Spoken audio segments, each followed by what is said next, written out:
কুষ্টিয়ার court railway স্টেশনে বাবা ও ছেলেকে ছুরিকাঘাতের অভিযোগ উঠেছে ট্রেনের এক স্টাফের বিরুদ্ধে।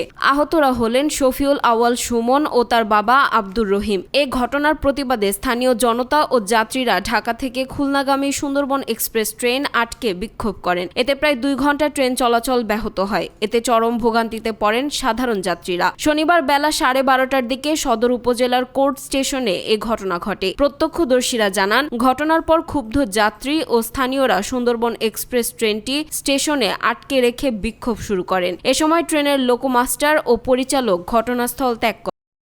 তো যিনি মানে সম্ভবত গার্ড হবে বা টিটি হবে, উনি বলছে এটাতে উঠা যাবে না। আর যাত্রী বলছে যে আমার মা খুবই অসুস্থ, আপনাকে জোরহাত করছি, উঠতে দেন। তো পরে উনি তারপরে বললো যে দেখেন পিছনেরটা এসি বগি, আপনি পিছনেরটা ওঠেন। তো তারপরে ওনার মা যেহেতু উঠে গেছিল, যে জোরপূর্বক করে ঢুকে গেছে।